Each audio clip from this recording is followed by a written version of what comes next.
When you join a new firm, one of your first challenges is to get to know the people. You want to get to know what their likes and dislikes and their preferences are, how they work, what their goals and their agenda is, how that's going to mesh in with you. You want to work out how you're going to be able to collaborate together. Talking to people, being with people also helps you understand the ins and outs of the job, sort of get underneath the job description and the goals that you've been set.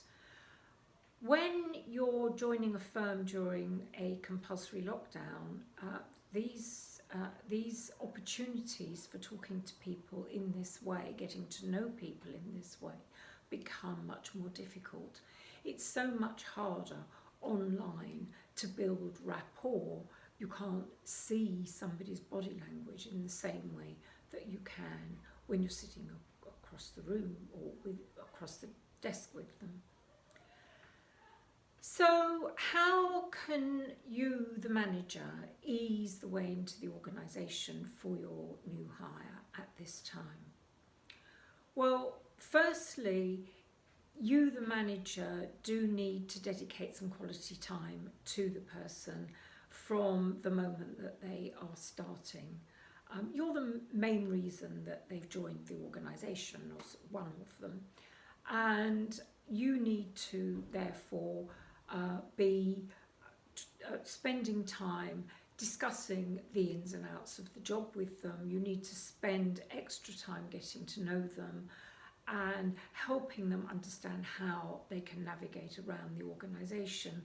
Of course, you need to put them in touch with the relevant people that they're going to need to get to know and that they're going to be working with as well, and that is of course important, but you are the number one and the most important, so a lot of dedicated time during their first week is absolutely essential. Remote workers generally thrive on goals, and so I recommend with new hires setting 30, 60, 90-day plans, and you can include milestones in those. And of course, these plans and the milestones will also give you a framework to use for your ongoing conversations, for your way of keeping in track and keeping in touch with progress. Put people together as much as possible. Of course, that's always important. I particularly think mentoring is a good solution at this time. Mentoring is a supportive relationship, and therefore it works particularly well during this time of the COVID-19, which is stressful at all sorts of levels for most of us. And mentoring can help on that.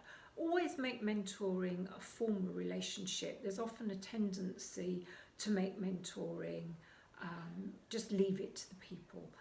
But I recommend against that because it rarely works. It's a formal relationship, so it needs to be set up properly. And I recommend giving your mentors some good preparation as well. Final point, special team events. We've discussed these earlier in this course, and I do absolutely recommend holding some special team events to welcome your new hire. Make them feel a part of the team, bring them into the team, make sure that they're going to be included.